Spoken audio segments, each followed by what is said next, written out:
giờ đêm. Đeo tai phone chơi game, tự nhiên một tên nào điên bấm chuông sùm như còng chèn đang lên đồng. Làm ba tôi gồng dậy cái vụ gì đây, đứa con gái làm bầm mấy câu rủa thầm. Cắt ngang với tâm gái mà giờ này ai, sao không chờ ngày mai hay là gặp phải mấy ông trẻ đùi dai. Liền bỏ headphone ra khỏi tai khi mà nghe tiếng chân bịch bịch. Sao tôi điên đầu, tôi liền cau mày sao ba cho họ lên lầu. Làm mặt ngầu đúng cực hình đêm khuya, cầu nhau lầu bầu nghe gần hơn chính là tiếng chân đất. Nhịp tim thình thịch như là cái beat, làm như chuyện không lành đã lên tiếng. Còng cọc tiếng cửa xù mở cửa ra, bất thình lình nhìn thấy hai thanh tra chỉ khóc kể ba nói muốn nhảy lầu đêm qua, rồi ba nói là ba nói đùa. Tôi khóc bài con đã làm được gì cho ba, coi như thu hoạch không đúng mùa. Nhưng mà đây vô thường hư không, làm ơn sống có cái tấm lòng. Đây vô thường hư không, đây vô thường hư không, làm ơn sống có cái tấm lòng. Đây vô thường hư không.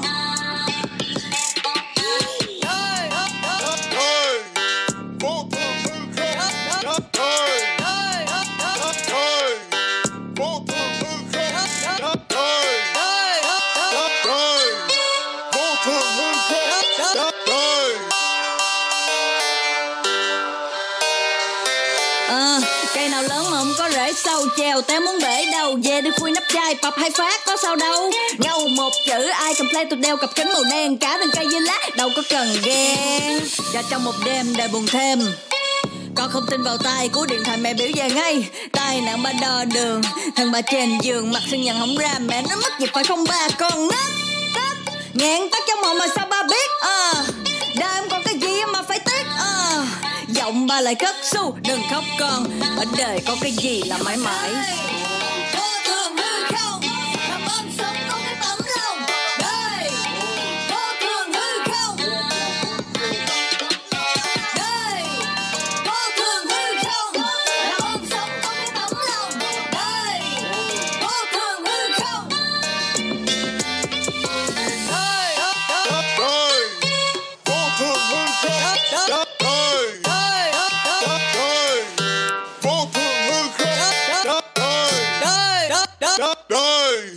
vô thường hư không. Alors bonsoir, dans cette émission de Récit de vie numéro 5. Bonsoir. Nous avons l'honneur de recevoir aujourd'hui Martine Baudin, qui était la directrice de l'association Première Ligne. Bonsoir Martine. Bonsoir.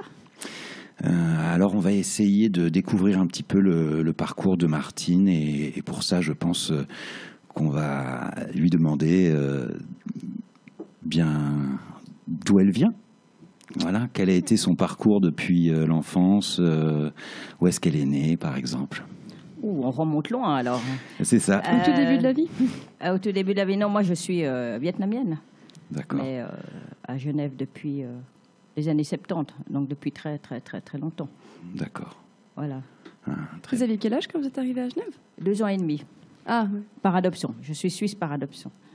Voilà, mais donc j'ai fait mes écoles, j'ai mon réseau à Genève depuis... on ne va pas dire mon âge, hein, de toute façon. Non. Les auditeurs, ce n'est pas très intéressant, il n'y a pas de visuel. Mais voilà, donc ça fait très longtemps. Ouais. Donc l'école, vous vous souvenez de quoi de cette période scolaire? Rien de particulier. Une enfance sympa, joyeuse, très douce. Voilà, je sais pas... Pas de souvenir particulier qui vous ait marqué à ce moment-là? Non, pas particulièrement. D'accord. Donc une scolarité normale qui vous permet d'accéder bon an mal an à la maturité. Et puis ensuite... Pas de maturité parce que je n'étais pas faite pour les études. Donc voilà. Donc non, moi je n'ai pas de maturité. J'ai un diplôme d'école de commerce tout à fait traditionnel. Puis après je suis partie travailler chez un avocat.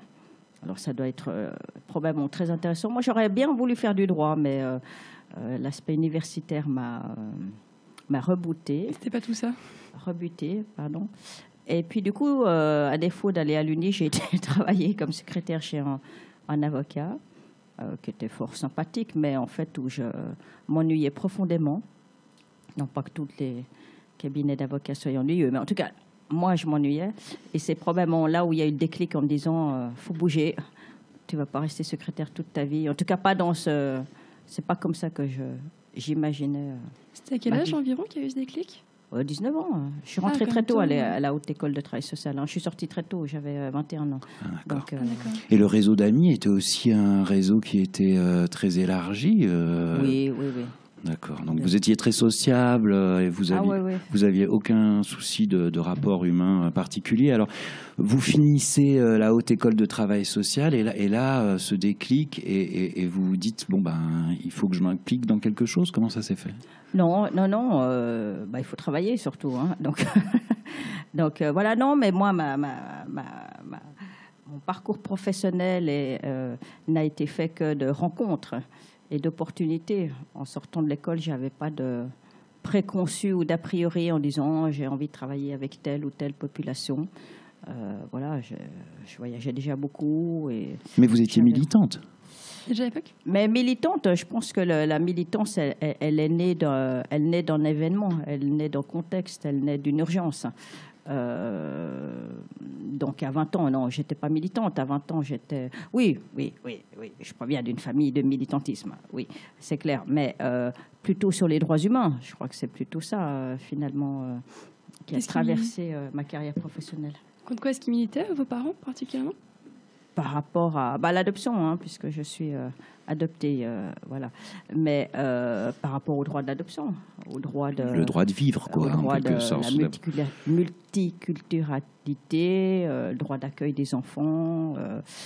C'est une question passionnante, mais complexe, qu'est l'adoption. Surtout, il y a 40 ans, où on parlait plus des adoptions internationales.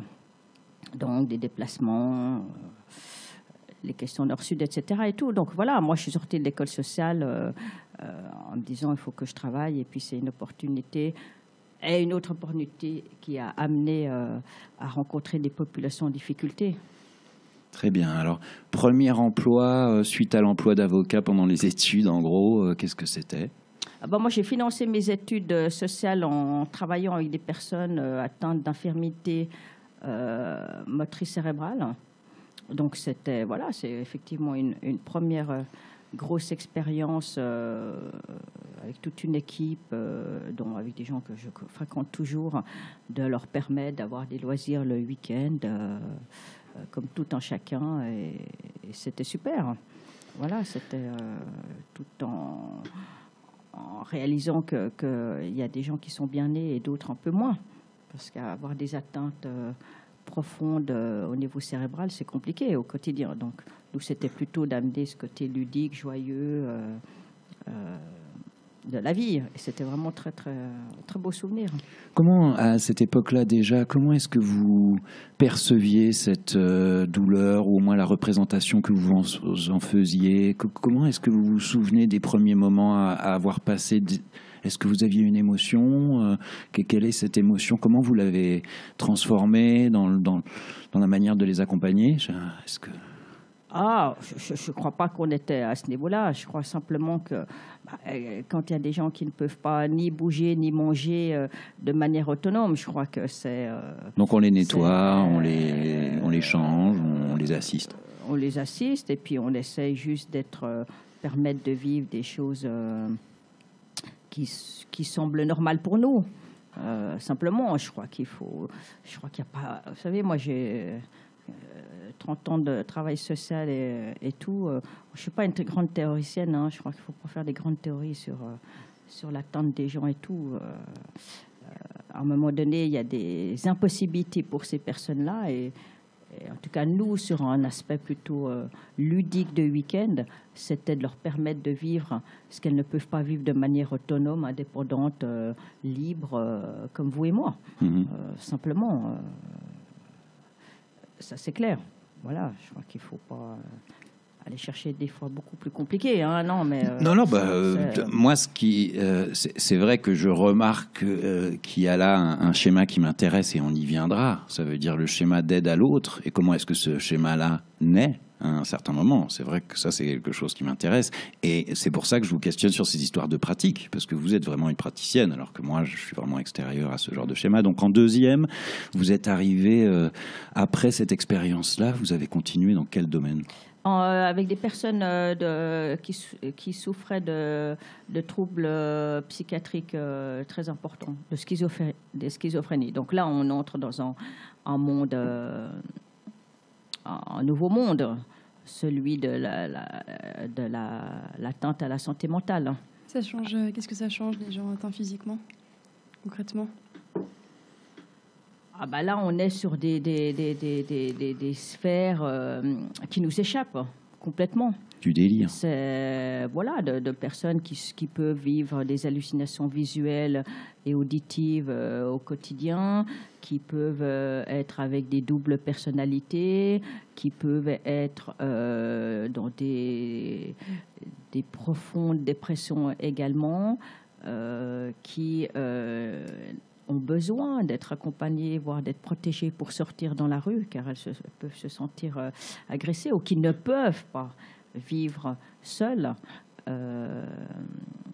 Oui, c'est différent. Je pense qu'on retrouve des mêmes choses, mais voilà, je trouve, en tout cas, ça c'est première rencontre avec des gens qui m'ont beaucoup touchée et qui m'ont beaucoup appris.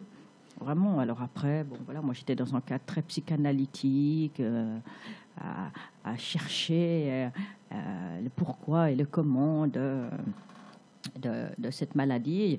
Moi, j'avais pas beaucoup de réponses à l'époque. De temps en temps, je disais à mes collègues, finalement, je préfère aller leur proposer d'aller boire un café plutôt que de faire des grandes théories. Mais c'est compliqué. C'est compliqué parce que le résultat, c'est que c'est des gens qui ne peuvent pas vivre seuls, parce qu'ils peuvent se mettre en danger ou mettre en danger en environnement. Et je me souviendrai toujours le père d'une des pensionnaires qui venait voir sa fille le dimanche, et qui avait 3 filles, et qui me disait, lui il avait la quarantaine passée, moi j'avais 21 ans, j'étais toute jeune, et qui me disait, je ne comprends pas pourquoi l'une de mes filles a cette attente-là, et je lui disais, j'ai pas de réponse. Et je suis pas sûre que mes collègues avaient beaucoup d'autres réponses. Mais sa fille, effectivement, c'est avec des gens qui ont des troubles obsessionnels compulsifs, c'est-à-dire que pour rentrer dans une cuisine, on prend 2 heures. Et après, pour sortir de la cuisine, on prend 2 heures de nouveau. Donc, ça veut dire qu'il faut beaucoup de patience. Il faut accompagner les gens, être là. C'était quel... excuse-moi alors, non, je t'en prie. Vas-y. Je me demandais si parfois c'est pas frustrant justement de travailler avec ces personnes-là. Ah non, moi la frustration, c'est pas de travailler avec ces personnes-là. La frustration, elle est avec soi-même, avec ce qu'on en attend, l'attente du professionnel, ses projections. Non. Il faut réellement, si on veut être dans la relation avec les gens, il faut pas être dans l'attente. Il faut être avec les gens. À la ligne. Donc non, on passait 2 heures à tenter de passer le seuil de la porte. Donc on faisait par exemple à manger avec cette dame. Et donc pour pouvoir faire à manger le soir, que ça soit prêt à 7 heures, effectivement on démarrait à 2 heures. Le passage de la porte, voilà. Quand on y était, après on pouvait faire à manger. Mais qu'importe, je crois, le résultat, c'était dans un cadre où on essayait d'aider les gens. Et c'est une dame adorable parce que je la croise encore, 25 ans après. Et elle me reconnaît. Alors, je ne sais pas, mais « Ah, Martine !» Voilà, je lui offre un café ou une cigarette dans la rue. Et ça me touche toujours de la voir parce que c'est vraiment quelqu'un qui m'a beaucoup appris. Je crois qu'il apprend sur ce qu'on est, soi-même aussi, et ce qu'on peut être. Et en fait, on n'est pas grand-chose, finalement, par rapport à l'autre. On est juste là, voilà, à l'encourager à traverser ce seuil de la porte, puis après, à réussir à leur sortir pour un moment donné, après le repas. Avez-vous déjà vu, à ce moment-là, les limites institutionnelles du travail que vous étiez en train d'exercer, ou est-ce que ça vous apparaissait pas, ou est-ce que vous vous disiez que vous étiez empêché d'exercer votre métier d'une certaine manière ? Non, je ne pense pas qu'on peut parler de limite institutionnelle. Par contre, je pense que moi, je crois réellement à des cadres de travail différents et des environnements différents. Là, c'était un environnement très institutionnalisé. Mais vous dites psychanalytique aussi. De quelle psychanalyse il s'agissait? Ils passaient leur temps à psychanalyser les gens et je ne suis pas sûre que ça permettait aux gens d'avancer. Okay. Voilà, après, avec à différents angles de vue, des thérapies et tout. Moi, encore une fois, du haut de mes 21 ans, je trouvais que ça manquait un peu d'humanité. Voilà, à ce point-là, de froideur comme ça et de distanciation, pour dire on pose un diagnostic, on donne des... Ouais, à un moment donné, quand quelqu'un a 50 ans et que... oui, il y a des gens qui... Alors après, ça ne veut pas dire que les réponses sont faciles. Des gens qui ont 50 ans et qui ont toujours vécu en institution parce qu'ils ne peuvent pas vivre à l'extérieur. Ça, c'est la réalité. Maintenant, de passer 3 heures par jour à psychanalyser le pourquoi de sa naissance, je ne suis pas sûre que ça aide les gens, en fin de compte. Voilà. Mais voilà, donc je pense qu'effectivement, là, j'étais dans un cadre très, très institutionnalisant, je pense, qui probablement a dû évoluer depuis tant d'années. Mais encore une fois, les réponses sont compliquées, puisque c'est des gens, un certain nombre de personnes ne sont pas en mesure de vivre de manière autonome. Et puis, il y a d'autres gens, puisqu'il y a une diversité de centres et de programmes à Genève par rapport à la psychiatrie mentale, où il y a des gens qui peuvent être en appartement protégé, accompagnés. Bien sûr, aux épis, Caritas. Il y a plein de choses qui ont été développées. Moi, j'étais dans un lieu, à ce moment-là, dans un foyer où les gens ne pouvaient pas vivre seuls.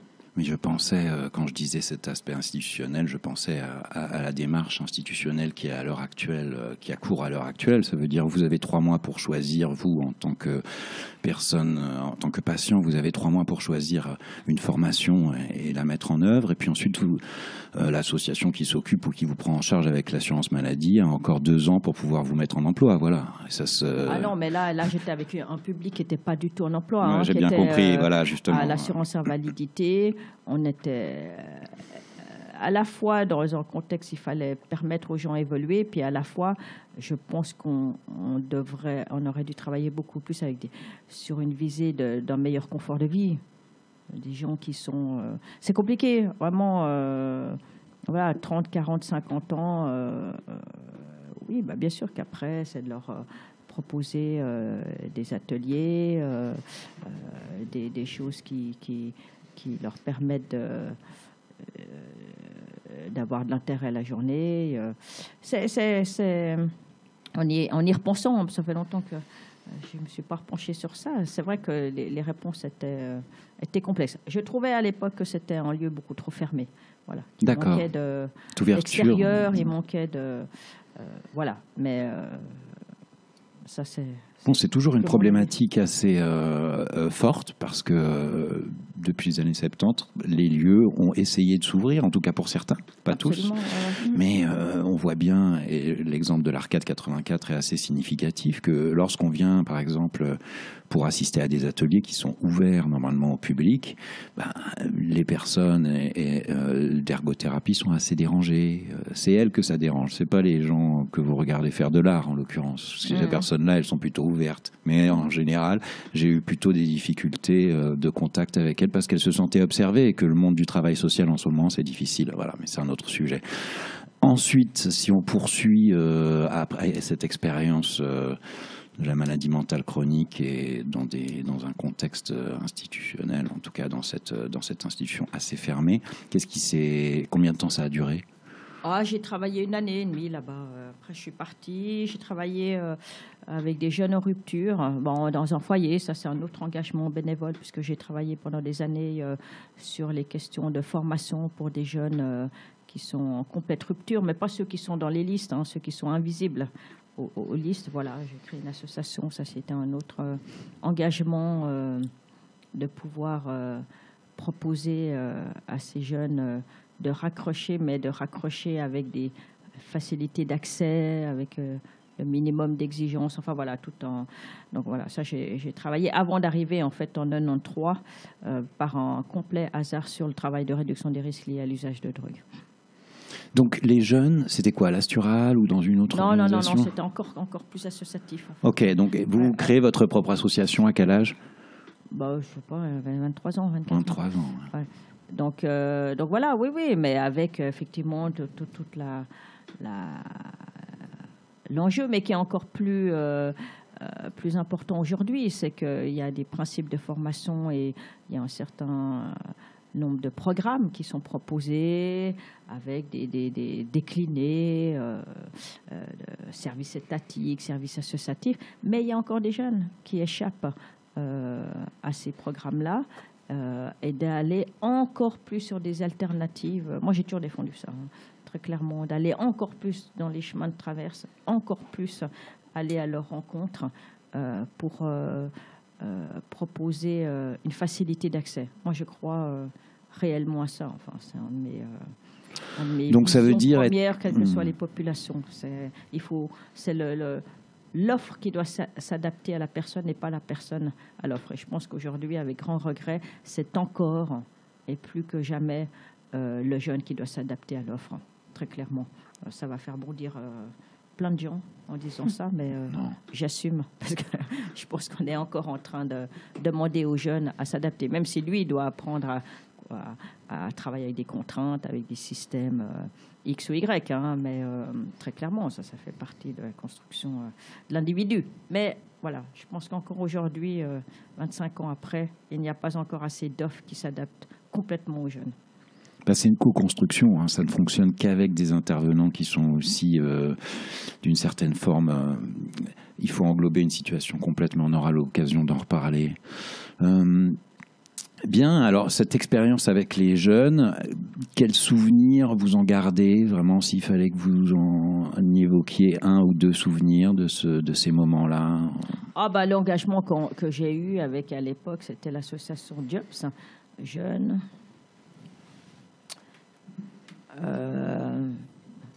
Je ne sais plus du tout, le jeune orientation, Jobs, bébé, je sais qu'il y avait jeune orientation, bilan, et je sais pas. C'était le souvenir, on était une poignée d'individus sûrement utopiques, mais l'utopie est importante. C'était de ne pas avoir été entendu. De proposer des micro-structures et pas des services où on accueille 80 jeunes par jour et on leur propose que 5 minutes chrono. Donc, c'était vraiment des mini-structures déclinées avec des tas de possibilités d'accompagnement extrêmement différents suivant la possibilité et la capacité du jeune. Donc, d'offrir des structures de 5, 10 places. Le souvenir, c'est d'avoir une non-recevoir des autorités, très clairement. Une incapacité d'écoute. On a frappé à toutes les portes. Avec une association militante, avec mes trois compères, qui sont mes amis aujourd'hui, c'est d'avoir été virés de toutes les portes en disant vous êtes des utopistes. On voulait créer un bistrot, en fait. Donc la structure n'est pas nouvelle, l'idée n'est pas nouvelle, mais elle est extrêmement séduisante parce qu'en bistrot, il y a des tas de places différentes. On peut s'adapter à tout type. On peut prendre aussi des jeunes qui ont des difficultés. On n'est pas obligé d'aller faire du service si on ne sait pas parler à quelqu'un ou qu'on a peur et tout. On a été absolument pas écoutés. Et aujourd'hui, il y a des structures qui sont comme ça, qui le du sont même depuis, type, exactement. C'était très novateur, quoi. C'était très novateur. Transit Amérin, il y a un certain nombre d'institutions. Non, ça a été parce qu'il n'y avait pas de politique pour les jeunes en rupture il y a 25 ans. Ce qui est un peu plus maintenant. C'est vrai que je m'étais un peu renseignée aussi sur actuellement ce qui est proposé aux jeunes en rupture pour retrouver du travail. Mais j'ai l'impression que c'est tellement de la main-d'œuvre pas chère, les jeunes, quand ils les regardent. La complexité aujourd'hui, c'est oui, d'une part, et puis c'est probablement qu'il y a beaucoup plus de jeunes en rupture que ce qu'on veut bien croire.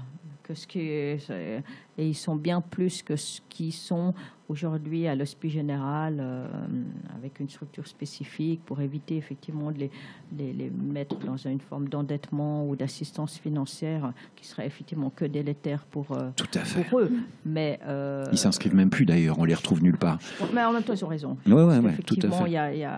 Il y a encore, en guillemets, promouvoir l'école traditionnelle est absolument indispensable, mais je crois qu'aujourd'hui, toutes les alternatives à l'école traditionnelle ne sont de loin pas encore travaillées.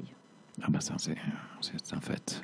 Surtout qu'aujourd'hui, on peut faire un apprentissage et ensuite aller à l'université, quoi.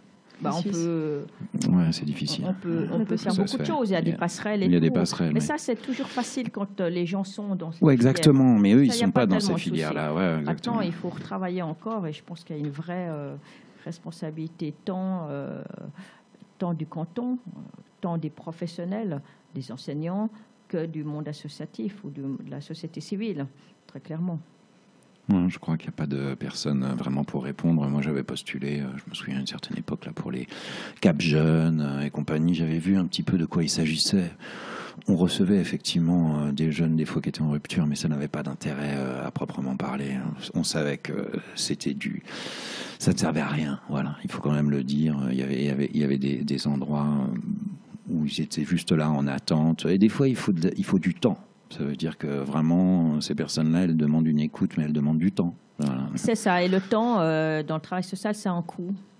Ouais, c'est ça. Voilà. Et puis, les subventionneurs ne peuvent pas toujours financer ce temps qui est variable suivant le jeune ou pas. Absolument. Et puis l'évaluation aussi des formations, des choses de ce genre. Ça veut dire, est-ce que vous avez des résultats? Voilà. Bien sûr. Donnez-nous les résultats. Sûr, derrière le temps, c'est les résultats. Ouais, exactement. On est là, on homogénéise tout et on fait en sorte que on retrouve des résultats positifs ou non, qui ne signifient pas grand-chose en général, parce que pour le travail en santé mentale ou avec les jeunes, on est souvent face à ces choses-là. Bon, alors, une grande expérience déjà aussi d'implication auprès des jeunes. Et puis, on arrive à l'association Ligne de Front. Alors, premier contact, comment... Alors, premier contact, à l'époque, c'était Groupe Sida Genève, très clairement, puisque l'association Première Ligne est relativement récente, puisqu'elle date de 2004. Donc, elle a 14 ans. Mais 93, avril 93, c'était à l'époque la première structure de réduction des risques liés à l'usage de drogue, le BUS itinérant prévention sida, BIPS. Voilà, en hasard, en remplacement congé maternité, j'ai postulé, je l'ai eu. Et voilà, et effectivement, encore une fois, la manière de rencontrer le consommateur de drogue m'a profondément marqué. D'ailleurs, ça a marqué depuis toute ma manière de voir la relation d'aide, en fait. Donc voilà, donc j'ai fait sur 3 ans... remplacement. Dites-nous un peu ces premiers moments. Qu'est-ce qui se passe quand on arrive dans une structure de ce genre? On est quand même, je vois rien que première ligne. Est-ce que ça implique? Comment est-ce qu'on a... À l'époque, c'était le bus qu'on a fermé, malheureusement, mais c'est un bus de soir. À l'époque, c'était la consommation d'héroïne, place du Mollard. Juste rappeler que c'est les années de VIH, les années SIDA. Donc, l'enjeu, c'était que les gens puissent rester en vie. Avoir des seringues. Aujourd'hui, les enjeux sont plus complexes, mais l'enjeu premier et unique début des années 90, c'est de rester en vie. Et puis après, si on peut rester en vie le mieux possible, c'est-à-dire avec la meilleure santé possible, c'est encore mieux. Mais rester en vie, c'est déjà ça. Donc, ça veut dire effectivement l'échange de seringues, le fait que les gens puissent éviter de se transmettre ce virus par voie intraveineuse. Et puis derrière, la vie, c'est rester en vie, c'est rester dans une vie, dans des capacités relationnelles. Donc, c'est la dimension, encore une fois, de l'humain, de l'accueil, du lien social. Et ce bus était en soirée à l'époque, puisque non souhaité comme une structure fixe, mais plutôt mobile. C'était, à Genève, c'était le premier canton roman qui mettait en avant, en tout cas qui mettait une impulsion sur les questions de drogue.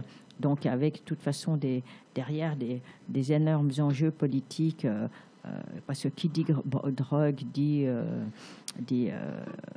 société de destruction. Donc, c'était à la même époque, excuse-moi Martine, c'était à la même époque où on pouvait aller se fournir à Zurich librement sur les lignes de chemin de fer à l'endroit qu'ils ont fermé. Ils ont fermé en 95. Hein, okay.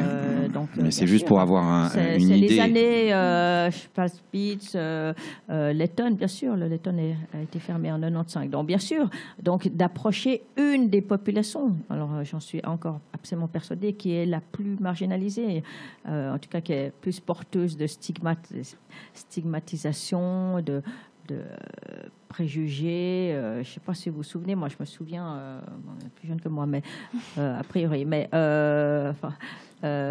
du fameux, je ne sais plus quand j'avais 20 ans, du fameux t-shirt no drogue, no alcool, no sexe, no problème. C'est-à-dire que est-ce que notre société peut faire des gens heureux sans drogue, sans sexe, sans alcool? Alors ça, c'est une question, chacun y répondra. Hein. J'ai ma réponse, mais qui n'est pas plus juste que la vôtre et tout. Mais bien sûr que c'était un enjeu d'approcher une population déjà stigmatisée qu'on a approchée avec le sida. Je dis toujours, est-ce que le sida n'aurait pas existé? Se serait-on intéressé à cette population de la même manière? Point d'interrogation. Il y aurait peut-être une autre urgence. C'est vrai que j'ai l'impression qu'il y a ceux qui les voient comme des criminels et ceux qui les voient comme des personnes dont ils font prendre soin. Et que, enfin, c'est deux visions très différentes. Oh, il y a même plus que ça comme vision. Criminel au sens de hors la loi. Hein, et tout. Bah, il y a plein de visions différentes. Mais bien sûr, il y a à la fois la vision d'être hors la loi et de finalement faire que de sa vie une consommation de produits pour certains illicites, et puis d'autres c'est la pitié, le pauvre il est malade. Mais effectivement on a approché en Suisse comme dans d'autres pays l'usage de drogue sous l'angle du sida et donc de la maladie de l'addiction, et puis après le malade du sida. Très clairement, ça a été cette voie-là. Voilà. Exactement. Bon, sur les histoires de sida, maintenant, on est un peu passé. Alors, qu'est-ce que c'est ces premiers moments et ces premières expériences? Vous vous souvenez de quoi pendant ces premières années de travail là-bas? De soirées incroyables dans ce bus. Voilà, on était dans ce bus au Lacustre, d'ailleurs, devant ce bistrot touristique à souhait. Enfin, je crois qu'il a fermé depuis, mais où moi, j'avais 2 usagers à chaque bras, et je tournais devant les touristes. Je tournais autour du Lacustre pour que les gens ne s'endorment pas, hein, puisque qu'ils fassent pas une OD, qu'ils fassent pas une overdose. Éviter de faire une overdose, donc avec des touristes qui hallucinaient. On a cette petite nana qui se balade avec 2 mecs et tout. Donc voilà, c'était ça l'enjeu, hein, de limiter les overdoses mortelles, de limiter la transmission par voie intraveineuse, et de gens qui étaient... je me souviens de petites jeunes qui étaient jeunes, qui avaient 16, 18 ans et qui venaient finalement en mal d'amour, quoi, qui consommaient à plus en pouvoir et qu'on pouvait prendre dans les bras tous les soirs, et qu'on pouvait tous les soirs, en fermant le bus, se dire on ne la verra pas demain. On ne les verra pas demain. Donc déjà des isolements, je trouve, et des solitudes énormes au-delà du produit, ou en tout cas le produit permettait peut-être de sortir d'une certaine... d'imaginer sortir de ces isolements-là. Avec des violences sociales hyper importantes, de la prostitution, j'imagine. Absolument, bien sûr. Et des écarts humains qui sont à la limite de la loi, quoi. Parce qu'on retrouve dans les parcours migratoires aussi tout un tas d'histoires horribles qui se terminent dans la drogue. Et j'en ai rencontré qui étaient aussi impliqués. Donc... vous, comment est-ce que vous êtes construit votre propre morale? Parce qu'elle était déjà là, une éthique moi, comme ça. J'avais pas tellement de morale, moi. Moi, il n'y a pas grand-chose qui m'a... Ce genre de choses ne me choque pas. Souvent, on me dit, mais comment tu es arrivé à l'usage de drogue? Alors, comme je dis, c'est vraiment le hasard des choses. Consommation de drogue m'a jamais... ne m'a jamais à la fois atterrée, mais ne m'a jamais choquée. Non, moi, je suis restée profondément touchée par la manière de travailler avec les gens. Et j'ai dit, c'est comme ça que je veux travailler. C'est-à-dire que d'être là. Voilà, on revient toujours à des fondamentaux, oui, d'accepter les gens comme ils sont, absolument tels quels. Et puis, d'être dans la relation, on va dire, complètement égale. C'est-à-dire qu'il n'y a pas de relation contractuelle. Les gens venaient, effectivement, échanger leurs seringues, et puis on discutait. On discutait de comment vas-tu. Oui. Mais le comment vas-tu est en vrai comment vas-tu. C'est pas juste en comment vas-tu diplomatique et institutionnalisé. C'est-à-dire qu'on peut parler de comment vas-tu pendant 1 heure sans forcément formaliser derrière des objectifs, sans forcément formaliser derrière des attentes. Il n'y a rien derrière le comment vas-tu. Il y a juste le temps de la rencontre. Et c'est vraiment ça qui est important, la rencontre, ce temps de la rencontre qui peut être furtif, éphémère, mais qui peut peut-être, en se disant, en ayant passé 1 demi-heure avec des gens le soir, quand les gens n'allaient pas bien, ils revenaient à cet endroit-là.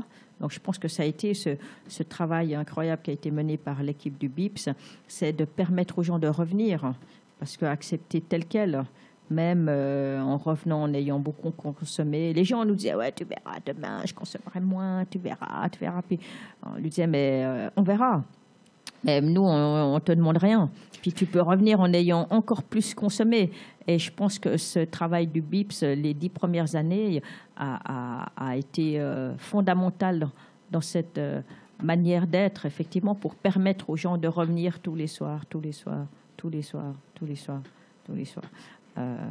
Voilà, je pense que c'est ça aussi qui a permis réellement de construire le lien et de permettre après, de manière très technique, de dire n'échange pas ton matériel, ne donne pas une seringue usagée et tout.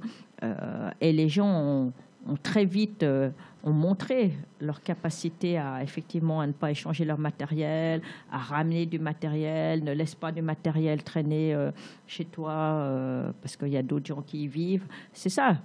Ça, c'est l'aspect technique, mais c'est ce qui résulte de la rencontre. Et de la confiance qui est instaurée aussi à un certain moment. Je peux venir défoncer, je peux arriver là, dans n'importe quel étage. La confiance fait qu'on peut après, derrière, faire des messages et que les gens, parce que c'est clairement sur les politiques de réduction des risques, on le voit en Suisse, les usagers, voilà, on était à près de 70% dans les années 90, on est à moins de 5%, de transmission du VIH chez les usagers de drogue et plus par voie intraveineuse. Donc ça veut dire que c'est le travail des professionnels, mais de loin pas que, c'est surtout les personnes elles-mêmes qui se sont mobilisées, qui ont été preneuses de ces messages. Donc ça, en tout cas à Genève, c'est le travail en grande partie de l'équipe du BIPS qui a été mené.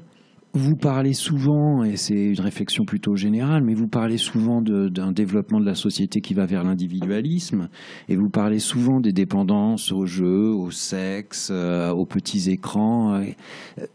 Tout ça vous paraît être lié d'une certaine manière. Comment est-ce qu'on gère ce genre de dépendance quand on a autant d'expérience que vous dans le domaine des drogues, par exemple, directement? Parce qu'on parle là, on voit la personne avec la seringue dans le pied, en train de dormir, derrière un préfabriqué. Voilà, c'est en tout cas ce que j'ai vécu, moi, dans le rapport, des fois, à regarder si la personne était bien vivante ou non. Alors moi, je ne suis pas une spécialiste alors déjà, je ne suis pas médecin, ni médecin psychiatre. C'est important de le dire parce que vraiment, moi, je proviens du travail de terrain, donc du travail relationnel avec les gens. Donc, bien sûr que toutes ces nouvelles formes de dépendance sont importantes, qu'elles sont complexes et qu'elles sont... La seule chose dont je suis persuadée, c'est qu'elles sont liées à un contexte. C'est-à-dire que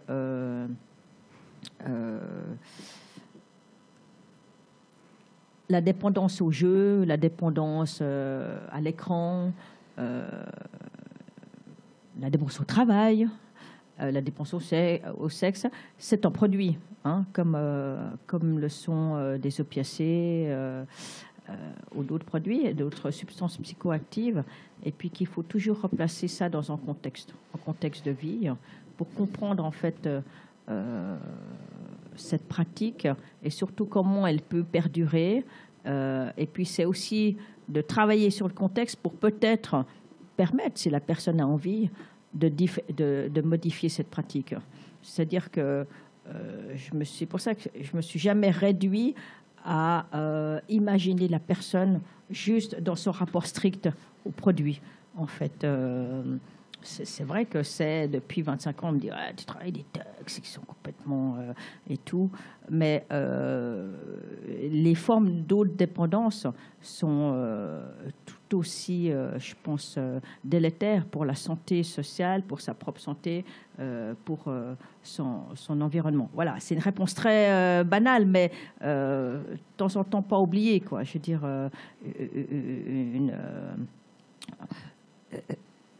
tout ça pour dire qu'il y a un paradigme qui est vachement important, qui est très important, que moi j'ai toujours défendu, c'est quelle vision on porte sur l'usage, sur le rapport qu'on a à un produit, quel qu'il soit, effectivement, que ça soit l'écran, que ça soit la télévision, que ça soit les jeux vidéo, que ça soit de l'héroïne, le travail. Est-ce qu'on amène une vision problématique ou non problématique? Et je pense que c'est un des fondamentaux. Et que si on ne se pose pas cette question-là, on se trompe de début de réflexion. Et puis après, il y a des thérapies qui aident et tout. Mais en fait, alors déjà ça, et puis la problématisation, seule la personne peut la définir, ce qui permet de redonner à la personne concernée le choix de sa pratique plutôt que d'être jugée par un médecin psychiatre en face ou qui que ce soit. Et puis, la problématique... On est aujourd'hui dans une... dans des logiques de problématisation. Je suis en train de vous couper tout ça parce que je suis en train de merder dans ma... Non, mais ce qui est très important, c'est vraiment de comment dire? Ouais, je trouve qu'aujourd'hui, tout est problématique.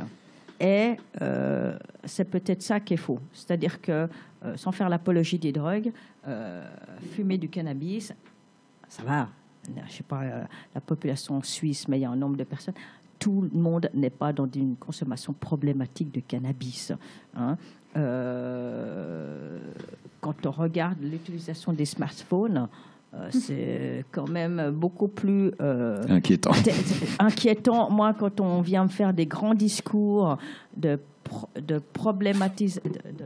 d'usage problématique de cannabis, et qu'en face de moi, le mec, il n'a pas posé son smartphone alors qu'il me parle depuis une demi-heure, j'ai envie de lui dire qu'il faudrait un peu qu'il balaye devant sa porte.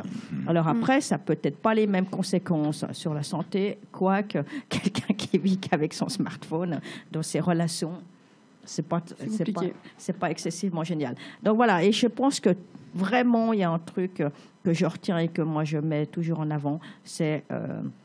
de pouvoir définir la problématique ou pas de sa pratique d'un produit, d'un lien avec un produit, et que c'est la personne qui peut le faire. Et donc, on redonne à la personne sa capacité de pouvoir réfléchir sur sa pratique. C'est ce qui m'est apparu en réfléchissant à cette idée de dépendance. Si on coupe les deux mots et qu'on fait dépendance, on a quelque chose comme en suspens, une affaire pendante, quoi. Ouais. Une affaire en suspens. Et ces personnes-là arrivent avec une affaire en suspens, en quelque sorte, une affaire affective en général qui est une affaire en suspens. Mais j'aimerais vous questionner sur cette idée. Vous parlez souvent d'acteurs de terrain. C'est drôle parce que il y a quelque chose de paradoxal dans ce terme-là. Ah ouais? Ouais. Ça veut dire que on sent que vous êtes une personne qui est sur le terrain, et d'un seul coup, on a cette notion d'acteur. Ça veut dire que vous n'êtes pas forcément vous-même. Vous êtes quelqu'un d'autre. Vous êtes investi d'une mission qui est une mission autre. J'ai juste pensé à ça. Alors, peut-être que vous avez quelque chose à en dire. Si vous n'avez rien à en dire et que vous trouvez ça trop psychologisant, on passe à autre chose. Expliquez, c'est quoi? Ce rôle d'acteur, acteur de terrain. Si on est acteur, on n'est pas complètement soi-même. On prend en charge un rôle. Vous voyez ce que je veux dire? Non, acteur, c'est actif. Ah, c'est ça. Donc, dans le fait de l'activité de terrain. Voilà, c'est ça. Ah, c'est d'accord. Ça. Non, Ouais. alors moi, je le différencie par rapport à... Pardon. Je le différencie par rapport à... Alors, soyez clair. Par rapport à d'autres métiers ou d'autres fonctions, d'autres métiers, on va dire, pour être simple, par exemple, sur la thématique de l'usage de drogue. C'est-à-dire qu'on peut avoir quelqu'un qui peut être un grand spécialiste, mais qui n'a jamais rencontré des usagers de drogue, mais qui a étudié ça à l'université depuis 20 ans et qui est devenu... Il y a les géopoliticiens, Bien sûr. il y a des tas d'approches différentes. On peut être... voilà. Donc, moi, je m'identifie à ça parce que je proviens de ça. C'est-à-dire que moi, encore une fois, j'ai fait la Haute École de Travail Social. Je n'ai jamais été à l'Uni. J'ai pas un cursus intellectuel formatif de haut niveau. Hein. C'est pour ça que je dis, quand je parle d'acteur de terrain, c'est que moi, j'ai rencontré les gens. Ouais. Et au fait, aujourd'hui, après 30 ans, si j'ai un petit bout d'expertise dans l'usage de drogue, mon expertise, elle provient de ma rencontre avec les usagers de drogue. Elle ne provient pas de 15 ans d'études sur les questions de drogue à l'Uni. Voilà, je n'ai pas ce cursus-là. Moi, c'est ce que j'ai aujourd'hui. Si je peux parler de l'usage de drogue, et j'essaie d'en parler modestement, c'est parce que c'est ce que j'ai rencontré avec les usagers de drogue. C'est dans ce sens-là, tu vois, le truc. C'est vraiment dans ce sens-là. Voilà. De temps en temps, quand il y a des gens qui font des grandes théories sur l'usage de drogue et qui n'ont pas rencontré un usager de drogue, ça me gonfle un peu, quoi. Je veux dire, ou alors qu'on se situe. Il y a des gens qui sont très bons dans les évaluations externes, mais parce qu'ils viennent avec des compétences de sociologie et pour évaluer, mais ils ne viennent pas avec des compétences de connaissance de l'usage de drogue. Je crois qu'il faut toujours savoir où se situer pour pouvoir parler être au clair avec son discours. Il faut éviter de payer tes peu haut que son cul et de penser qu'on connaît tout. Moi, je connais cet usage de drogue parce que j'ai côtoyé les gens. Voilà. C'est ma porte d'entrée. Ouais. Alors justement, vous qui avez beaucoup côtoyé les gens, je me demande si n'importe qui peut tomber dans la drogue ou s'il y a quand même un profil particulier. Alors déjà, tomber dans la drogue, c'est rigolo parce que c'est comme tomber en amour, hein, finalement. Il y a des gens, tomber en amour. Il y a des gens que j'ai rencontrés qui aiment les produits psychotropes. Hein. Moi, j'ai jamais été attirée par ça, mais on dit, hein, moi j'ai rencontré des gens qui m'ont dit que le jour où tu goûtes une fois la cocaïne, tu y reviens, hein, si c'est de la bonne cocaïne ou de l'héroïne. Hein, donc, eh bien, écoutez, tout. Non, je sais pas, chacun, mais ça concerne tout le monde. Tout le monde. J'avais entendu une fois un médecin qui disait que souvent c'était des personnes qui avaient vécu des traumatismes ou que c'était un peu récurrent cette idée de traumatisme, puis de trouver une addiction pour y revenir. C'est pas ce qu'on voit sur le terrain. Moi, j'y crois pas. Okay. Donc, non, c'est pas que j'y crois pas. Non, la réponse est fausse. C'est qu'elle est encore une fois trop réductrice. On vit dans une société avec une multitude de personnes, de parcours, de classes sociales, de vécus. Si vous allez au Quai Neuf, la salle de consommation à Genève, c'est la société. Le manager, ça peut être ton frère, ton cousin, le frère de ta meilleure amie. Ce sont des gens, des hommes et des femmes qui ont vécu à Genève, d'autres viennent d'arriver. Non, alors je suis, encore une fois, je ne suis pas médecin, je suis les abus sexuels, en tout cas des parcours, peut-être des parcours de vie, alors on va revenir dans l'enfance ou l'adolescence difficile, bah oui, quand on vit ce type de maltraitance, moi je préfère dire que peut-être que pour certains, l'usage de produits, et notamment d'opiacés, a permis peut-être de trouver un mieux-être et pour calmer toutes ces douleurs, ça peut être, une des réponses à certaines personnes. Ça peut être une réponse pour certaines personnes qui ont vécu ça, mais tous les usagers de drogue ne sont pas tous des gens qui ont été abusés sexuellement. Non, voilà. Bien sûr. Éviter les généralisations. Les généralisations. Maintenant, je me rappelle encore une fois, d'ailleurs, c'était dans une conférence, l'ancien président de l'association Première Ligne, Pierre-Yves Aubert, à quelqu'un à qui on avait dit, mais comment peut-on prévenir la vraie prévention, hein, la première des préventions de consommation de produits. Et finalement, derrière, ça touche un petit peu le bonheur. Et puis ça, voilà, c'est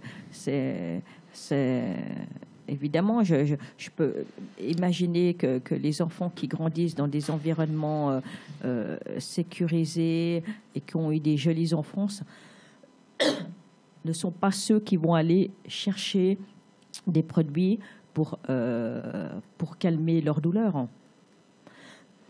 A priori, je ne crois pas. Ce sont des gens qui vont plutôt aller chercher l'expérimentation de produits pour voir ce que ça fait, etc. et tout.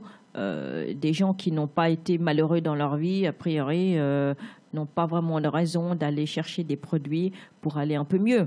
Donc ça, c'est un petit peu logique, hein, on est d'accord.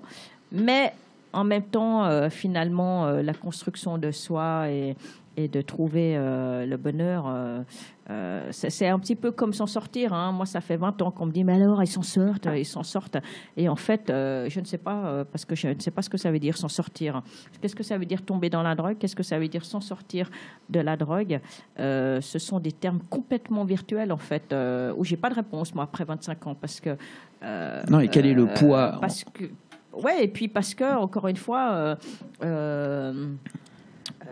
tout un chacun cherchons une place pour vivre, et encore la définition de votre vie, encore une fois, chaque personne, ça revient à chaque être humain de la définir. Il y a effectivement des gens qui vont toujours avoir eu un intérêt, une curiosité, un attrait pour des produits comme des opiacés ou comme de l'héroïne. Il y a des gens qui auront besoin d'héroïne toute leur vie. Et ce seront des gens qui, eux, s'estimeront s'en sortir et qui vont plutôt bien. Hein, oui, moi j'ai vu des expériences où la personne, elle va chercher son héroïne le matin, elle prend que 2 shoots par jour, c'est de la qualité exceptionnelle et la alors personne ça, c'est le travaille. c'est la prescription d'héroïne sous contrôle médical, où ce qui a été montré, et c'est même les premiers essais d'ailleurs, donc début du siècle dernier, qui montraient, c'est un médecin effectivement qui a montré que plutôt que de travailler contre le produit, c'est de travailler avec la prise en compte du produit et de permettre, et encore une fois, alors on revient à une qualité en fait du produit, mais comme de l'alcool, si vous buvez un bon verre, 2-3 verres d'alcool qui est du bon vin, tout ira bien le lendemain. Si vous buvez 2-3 verres où c'est une vraie merde, vous aurez mal à la tronche. Ça revient exactement au même, hein, je veux dire. Donc mais ça me semblait intéressant parce qu'il y avait la démarche individuelle qui allait à la rencontre de la démarche institutionnelle. Il y a aussi cette hésitation à dire quelle est la responsabilité individuelle chez le preneur de drogue, quelle est sa propre responsabilité, et ensuite dans la société dans laquelle il vit, quelle est la responsabilité de la société. Et là, il y avait à mon sens quelque chose qui permettait de rencontrer l'institution et la personne individuellement. Bon, je ne sais pas ce que... Où ça? Dans ce genre de programme, de prise bien sûr, d'héroïne, bien sûr. parce que là, il y a une reconnaissance de la société. C'est tu vas travailler, je me lève le matin, je prends mon shoot, je vais travailler pendant la journée. Moi, ça va très très bien et ça m'évite de prendre 18 fois et d'aller chercher ma drogue, je ne sais où. Bien sûr. Bien sûr que c'est des programmes extrêmement intéressants et qu'il faut défendre, mais encore une fois, on ne l'a pas pris sur une vraie acceptation de la personne. On l'a pris plutôt en disant, comme on peut pas l'amener à l'abstinence, on va lui proposer. Tu vois, le paradigme, il est toujours faussé. C'est-à-dire que... Je tire un peu par les cheveux, le truc. Mais c'est, encore une fois, c'est pas parce il ne peut pas vivre sans ça, le pauvre, le bougre, on va lui permettre, la société tolère de lui donner du produit pour qu'il aille mieux. Bon, c'est un petit peu ça. Parce qu'en fait, la vraie question derrière tout ça, en tout cas en parlant des produits, ceux illicites, on va parler d'héroïne et de cocaïne, c'est la régulation des marchés. Derrière, c'est ça, la vraie question. C'est le fait de mettre en place une prescription d'héroïne sous contrôle médical pour permettre à des gens de rester dans des consommations avec du bon produit. Puis derrière, il faut une aide thérapeutique en soutien. C'est très, très, très, très bien. Ce qu'on voit aujourd'hui, alors moi, je ne connais pas du tout tous les profils, mais il y a des gens qui, sans doute, vont peut-être travailler, qui bénéficient de ce programme. Mais derrière, c'est beaucoup de gens qui sont très isolés, qui ont peu de famille, qui ont des parcours aussi relationnels difficiles. Donc ça ne résout rien. La prescription d'héroïne sous contrôle médical n'a pas résolu l'accès au logement, n'a pas résolu l'accès aux rétablissements sociaux. Hein. Donc derrière, encore une fois, on revient finalement toujours au contexte de vie. Et puis par rapport aux qualités des produits et à la vraie accessibilité à des produits qui soient contrôlés, c'est la régulation des marchés. On revient toujours enfin, pour moi, c'est l'une des questions cruciales, c'est qu'il y a des gens qui ont besoin de ces produits, et ce serait de pouvoir travailler sur la qualité des produits. Et travailler sur la qualité des produits, c'est sur la régulation des marchés. Et donc, que l'État puisse s'emparer de cette régulation des marchés qui permettrait de travailler de la production jusqu'à la vente du produit et en cassant les systèmes des marchés mafieux. Mais c'est éminemment complexe sur la question de l'héroïne et de la cocaïne, puisqu'on est sur des enjeux qui ne sont pas locaux, mais qui sont internationaux. Et que là, il y a actuellement des essais qui, pour l'instant, sont plus sur les questions du cannabis, quoi. La question du cannabis aurait dû être hyper facile. Ouais. Enfin, plus facile que ça ne peut pas. Ouais. Et en fait, on est en train de voir une catastrophe en Suisse sur cette régulation du cannabis qui est lamentable. Lamentable. Ça, c'est sûr. Vraiment, alors que moi, je suis entourée de cultivateurs et que ça aurait été réellement facile de pouvoir faire cette régulation en imposant effectivement après des normes de qualité, des normes de production, des normes pour la culture, pour la production à l'emballage. Oui, comment on dirait ça, l'emballage toute la logistique qui accompagne. Voilà, ça, qui permet de travailler avec les mineurs, etc. Et exactement, voilà. Vraiment, c'était sur le cadre de prévention. Voilà. Aussi. Bien sûr. Faire après, la prévention, ça touche plein de choses. Et de sortir, encore une fois, de cette vision problématisante du cannabis. Pourquoi ? Puisque c'est du produit qui est un produit local. Encore une fois, c'est pour ça que c'était beaucoup plus facile de commencer avec le cannabis, puisque c'est du produit qui est cultivé localement, hein, contrairement à l'héroïne et la cocaïne. Et en fait, on ne sait pas si... je sais pas, alors que la Suisse a été extrêmement novatrice sur la politique des 4 piliers, sur ce travail de réduction des risques par rapport à des produits illégaux, se fait une plantée absolument phénoménale sur le cannabis. Et on ne sait pas si on aura ça, ces premiers marchés. Alors, il y a des études pour un certain nombre de niveaux. Le cannabis thérapeutique qui est tout à fait... qu'on n'a absolument pas à remettre en question. Il a des tas de vertus et c'est extrêmement, extrêmement bien. Mais enfin, voilà. Donc, probablement que cette régulation du marché du cannabis en Suisse n'est pas près de voir le jour. C'est sûr. Alors, votre parcours, Martine, se poursuit juste pour... quels sont les grands moments, juste à ligne de front, en gros, dont vous ayez le souvenir avant d'amener la conclusion? Les grands moments, le grand moment, c'est effectivement cette première structure du bus, la participation à l'élaboration écrite d'une salle de consommation entre 94 et 96, et ce travail de nombreux partenaires, hein, pas que au niveau associatif, mais les pharmaciens, les services étatiques, le pilier de la répression aussi, soins et traitements, qui a permis la première salle romande, hein, à Genève en 2011. C'est quand même un grand moment. Effectivement, en ayant quitté l'association, je mesure cette aventure qui a 17 ans aujourd'hui, absolument incroyable, extraordinaire, et qui les plus grands souvenirs ne sont que les rencontres que j'ai faites à la fois avec beaucoup de professionnels que j'ai engagés, qui sont partis et tout, et toutes les personnes qui nous ont fait confiance et qui sont venus consommer au Quai Neuf, qui sont venus chercher des liens sociaux, qui viennent constamment aujourd'hui avec des enjeux sociaux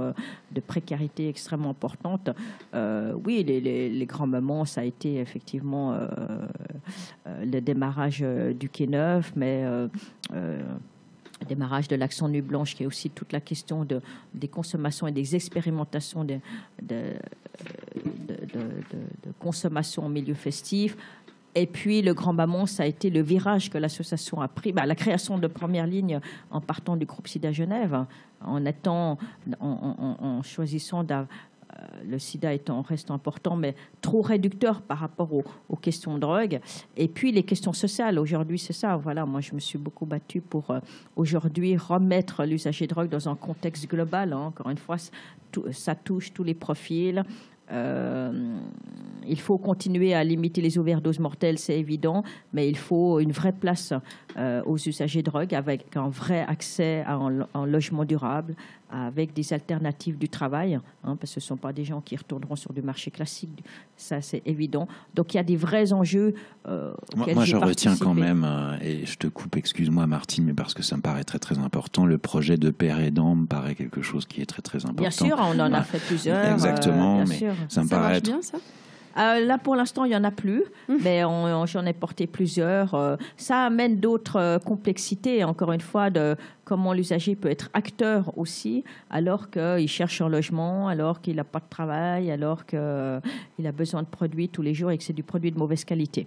Donc, tant je pense que si on a envie encore de développer les projets père aidant ou les projets d'autosupport de personnes usagères de drogue, il faut d'abord résoudre la question du logement, la question en bout d'alternative au travail et la question des qualités des produits. Et après, on pourra leur permettre d'être encore plus acteurs. En tout cas, en Suisse, il y a eu d'autres réponses, comme en France, où il y a eu des vrais groupes de pères aidants et des vrais groupes d'autosupport. Mais parce qu'en France, ils ont attendu un des plus hauts taux du sida en Europe avant de mettre en place la méthadone, avant de mettre en place les programmes de seringues. Donc, les usagers eux-mêmes ont dû faire valoir leurs droits et se sont mobilisés. C'est absolument génial. Ce qui est vraiment une autre histoire en Suisse. L'espace public et l'espace privé, c'est quoi à la limite pour vous? Parce que là, on a l'impression que votre vie de femme, c'est votre implication quotidienne. Alors... Je pensais à autre chose sur les... Ah non, c'est plein de choses. Vous pensiez à quoi après? Vous me dites à quoi vous pensiez? Non, j'étais sur le travail, sur l'espace public et l'espace privé. Non, sur l'espace public, les usagers de drogue qui sont dans la rue. Non, mais bien sûr que c'est plein de choses. C'est mes amis, c'est ma famille. J'ai un enfant donc que j'ai élevé quand même. C'est quand même important, oui. On a l'impression que votre vie privée, parce que c'est le récit de l'aspect militantiste. Ah non, c'est les voyages, beaucoup de voyages, c'est des tas de potes, des passions, alors que j'ai un peu moins fait, oui, en prenant la direction ces dernières années. C'est un enfant que j'ai élevé qui a 19 ans et qui est génial. C'est une liberté de penser, c'est d'aimer le bon vin le soir, c'est de couper mon portable le soir, parce que le soir je suis inatteignable, j'ai jamais été très atteignable le soir, c'est de m'autoriser dans des soirées, parce qu'effectivement quand on a une soirée on dit je travaille avec l'usage de drogue, on a plein de questions à te poser, et c'est de dire non pas ce soir, non je n'en parle pas, c'est d'être asocial dans une soirée justement pour ne pas en parler, et c'est de voyager beaucoup, c'est... Et la relation, juste un petit mot sur la relation, parce que c'est quelque chose qui occupe aussi ta vie, enfin votre vie, et j'aurais voulu savoir si tu pouvais définir ce terme de relation selon ce que ça signifie pour toi, et puis ensuite je te poserai une dernière question en ce qui me concerne. La relation. Ouais. Tu Oula. mets toujours ça en évidence dans la relation. C'est l'être humain. Ouais, C'est alors l'être humain. justement, mais Qu'est-ce que tu veux savoir?